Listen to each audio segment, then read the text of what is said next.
नमस्कार। मैं आभा शर्मा जावास गरुड़ पुराण के 7वें अध्याय के साथ आज आपके समक्ष।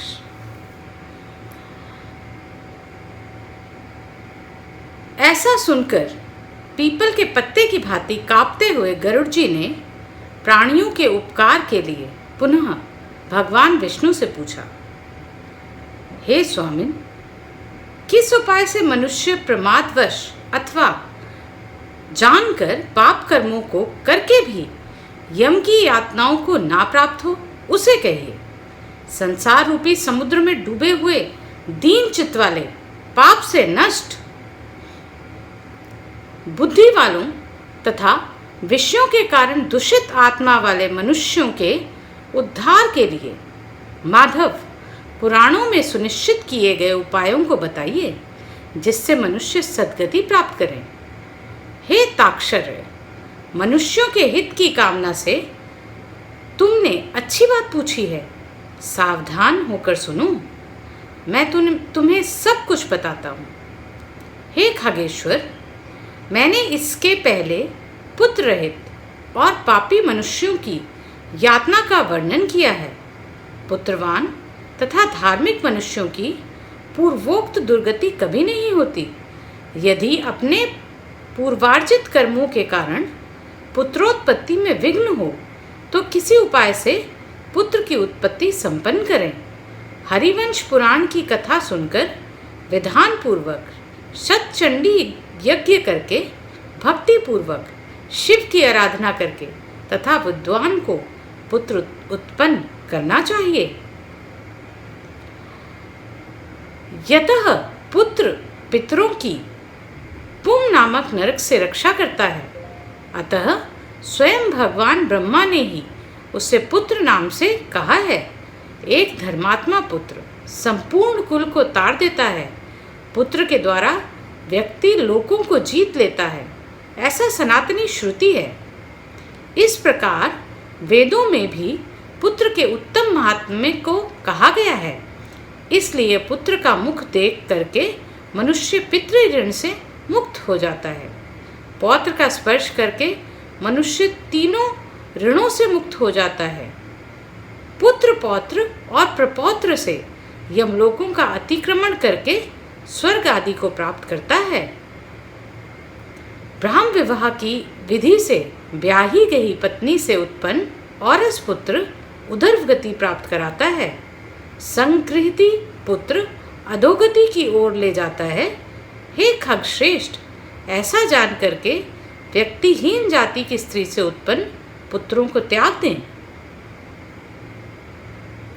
हे खग, स्वर्ण पुरुषों से स्वर्णा स्त्रियों में जो पुत्र उत्पन्न होते हैं वे औरस पुत्र कहे जाते हैं, और वे ही श्राद्ध प्रदान करके पितरों को स्वर्ग प्राप्त कराने के कारण होते हैं। औरस पुत्र के द्वारा किए गए श्राद्ध से पिता को स्वर्ग प्राप्त होता है। इस विषय में क्या कहना है? दूसरों के द्वारा दिए गए श्राद्ध से भी प्रेत स्वर्ग को चला जाता है। इस विषय में सुनो। यहाँ मैं एक प्राचीन इतिहास कहूँगा जो औधर्व दैहिक दान के श्रेष्ठ महात्म्य को सूचित करता है।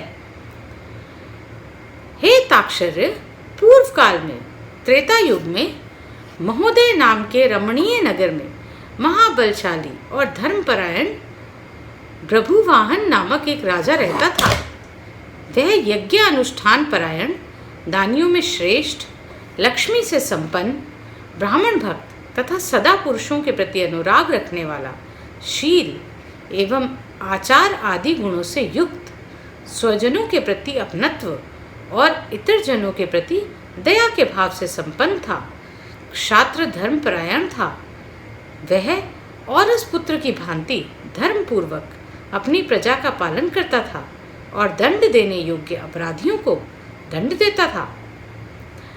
वह महाबाहु किसी समय सेना के साथ मृग्या के लिए नाना वृक्षों से युक्त एक घनघोर वन में प्रविष्ट हुआ। वह वन नाना मृगगणों से व्याप्त और अनेक पक्षियों से निनादित था। उस समय राजा ने वन के मध्य में दूर से एक मृग को देखा। राजा के द्वारा सुदृढ़ बाण से विद्ध व मृग बाण सहित जंगल में अदृश्य हो गया। रुधिर से गीली हुई घास पर अंकित चिन्ह से राजा ने उसका पीछा किया। तब मृग के प्रसंग से वह राजा दूसरे वन में जा पहुंचा। भूख प्यास से सूखे हुए कंठ वाला तथा परिश्रम के संताप से पीड़ित उस राजा ने एक जलाशय के समीप पहुंचकर घोड़े के साथ उसमें स्नान किया तथा कमल की गंधादि से सुगंधित शीतल जल का पान किया। इसके बाद उस जलाशय से बाहर निकलकर श्रम रहित राजा बभ्रुवाहन ने वृक्ष रूपी विशाल शाखाओं के कारण फैले हुए मनोहर और शीतल छाया वाले तथा पक्षी से समूहों से कुंजित एक वट वृक्ष को देखा। वह वृक्ष संपूर्ण वन की महती पताका की भांति स्थित था। उसकी जड़ के पास जाकर राजा बैठ गया। उसके बाद राजा ने भूख और प्यास से व्याकुल इंद्रियों वाले ऊपर की ओर उठे हुए बालों वाले अत्यंत मलिन कुबड़े और मांस रहित एक भयावह प्रेत को देखा। इस विकृत आकृति वाले भयावह प्रेत को देखकर बभ्रुवाहन विस्मित हो गया। प्रेत भी घने जंगल में आए हुए राजा को देखकर चकित हो गया और समुत्सुक मन वाला होकर वह प्रेतराज उसके पास आया। हे ताक्षर्य, तब उस प्रेतराज ने राजा से कहा, हे महाबाहो, आपके संबंध से मैंने प्रेत भाव का त्याग कर दिया, अर्थात मेरा प्रेत भाव छूट गया है और मैं परम शांति को प्राप्त हो गया हूँ तथा धन्यत्र हो गया हूँ। हे कृष्ण वर्ण वाले तथा भयावह रूप वाले प्रेत, किस कर्म के प्रभाव से दिखने में डरावने लगने वाले और बहुत ही अमंगलकारी इस प्रेतत्व स्वरूप को तुमने प्राप्त किया? हे तात, अपने प्रेतत्व की प्राप्ति सारा कारण बतलाओ। तुम कौन हो और किस दान से तुम्हारा प्रेतत्व नष्ट हुआ? हे श्रेष्ठ राजन, मैं आरंभ से आपको सब कुछ बताता हूँ। प्रेतत्व का कारण सुनकर आप कृपया उससे दूर करने की दया कीजिए।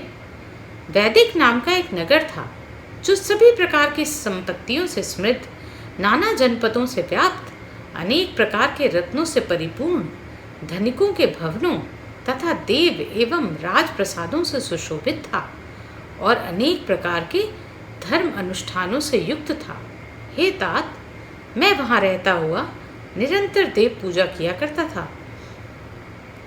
आपको विदित होना चाहिए कि मैं वैश्य जाति में उत्पन्न हुआ और मेरा नाम सुदेव था। मैंने हव्य प्रदान करके देवताओं तथा कव्य प्रदान करके पितरों का तर्पण किया।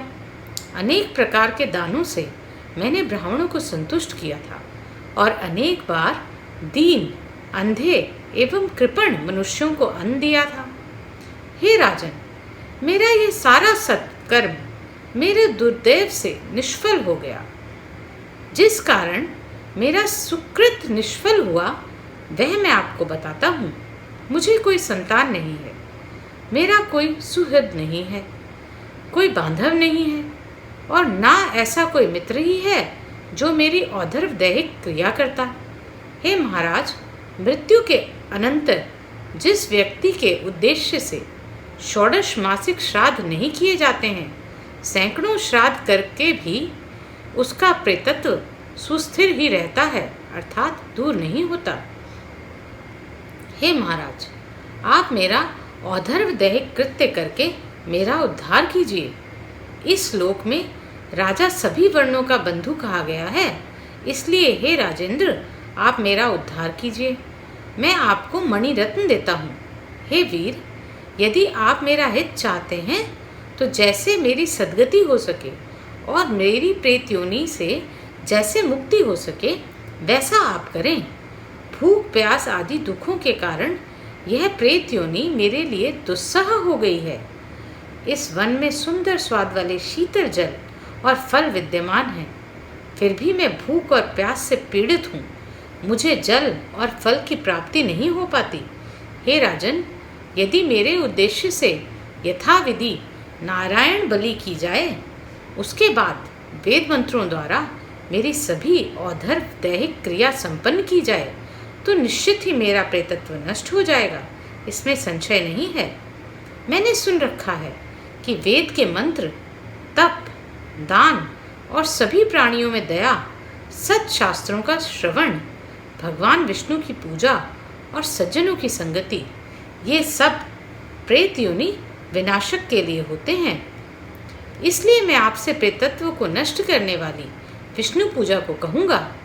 हे राजन, न्याय उपार्जित 2 सुवर्ण भार का सोना लेकर उससे नारायण की प्रतिमा बनवाए। जैसे विविध पवित्र जलों से स्नान कराकर 2 पीले वस्त्रों से वैशिष्ट करके सभी अलंकारों से विभूषित कर अधिवासित करें, तदंतर उसका पूजन करें। उस प्रतिमा के पूर्व भाग में श्रीधर, दक्षिण में मधुसूदन, पश्चिम में वामन और उत्तर में गदाधर, मध्य में पितामह ब्रह्मा तथा महादेव शिव की स्थापना करके गंध पुष्पादि द्रव्यों के द्वारा विधि विधान से पृथक पृथक पूजन करें। उसके बाद प्रदक्षिणा करके अग्नि में देवताओं को तृप्त करके घृत, दधि तथा दूध से विश्व देवों को तृप्त करें। तदंतर समाहित चित्त वाला यजमान स्नान करके नारायण के आगे विनीतात्मा होकर विधि पूर्वक मन में संकल्पित औधर्व दैहिक क्रिया का आरंभ करे। इसके बाद क्रोध और लोभ से रहित होकर शास्त्र विधि से सभी श्राद्धों को करें तथा वृषोत्सर्ग करें। तदंतर ब्राह्मणों को 13 पद दान करें। फिर शय्या दान देकर प्रेत के लिए घट का दान करें। राजा ने कहा, हे प्रेत, किस विधान से प्रेत घट का निर्माण करना चाहिए और किस विधान से उसका दान करना चाहिए? सभी प्राणियों के ऊपर अनुकंपा करने के हेतु से प्रेतों को मुक्ति दिलाने वाले प्रेत घट दान के विषय में बताइए। प्रेत ने कहा, हे महाराज, आपने ठीक पूछा है। जिस सुदृढ़ दान से प्रेतत्व नहीं होता है उसे मैं कहता हूँ, आप ध्यान से सुने। प्रेत घट का दान सभी प्रकार के अमंगलों का विनाश करने वाला, सभी लोकों में दुर्लभ और दुर्गति को नष्ट करने वाला है। ब्रह्मा, शिव तथा विष्णु सहित लोकपालों से युक्त तपाए हुए सोने का एक घट बनाकर उसे दूध, घी आदि से पूरा भरे, भक्ति पूर्वक प्रणाम करके ब्राह्मण को दान दें। तुम्हें अन्य सैकड़ों दानों को देने की क्या आवश्यकता है? हे राजन, उस घट के मध्य में ब्रह्मा, विष्णु तथा कल्याण करने वाले अविनाशी शंकर की स्थापना करें एवं घट के कंठ में पूर्व आदि दिशाओं में क्रमशः लोकपालों का आह्वान करके उनकी धूप, पुष्प, चंदन आदि से विधिवत पूजा करके दूध और घी के साथ उस हिरण्यमय घट का दान करना चाहिए। हे राजन, प्रेतत्व की निवृत्ति के लिए सभी दानों में श्रेष्ठ और महापातकों का नाश करने वाला इस दान को श्रद्धापूर्वक करना चाहिए। हे कश्यप पुत्र, गरुड़ प्रेत के साथ इस प्रकार बातचीत हो ही रही थी कि उसी समय हाथी, घोड़े आदि से व्याप्त राजा की सेना पीछे से वहां आ गई। सेना के आने के बाद राजा को महामणि देकर उन्हें प्रणाम करके पुनः अपने उद्धार के लिए औधर्व दैहिक क्रिया करने की प्रार्थना करके वह प्रेत अदृश्य हो गया। हे पक्षिन, तदंतर उस वन से निकलकर राजा भी अपने नगर को चला गया और अपने नगर में पहुंचकर प्रेत के द्वारा बताए हुए वचनों के अनुसार उसने विधि विधान से औधर्व दैहिक क्रिया का अनुष्ठान किया। उसके पुण्य प्रदान से मुक्त होकर प्रेत स्वर्ग को चला गया। जब दूसरों के द्वारा दिए हुए श्राद्ध से प्रेत की सद्गति हो गई तो फिर पुत्र के द्वारा प्रदत्त श्राद्ध से पिता की सद्गति हो जाए, इसमें क्या आश्चर्य? इस पुण्य पद इतिहास को सुनता है और जो सुनाता है वे दोनों पापचारों से युक्त होने पर भी प्रेतत्व को प्राप्त नहीं होते।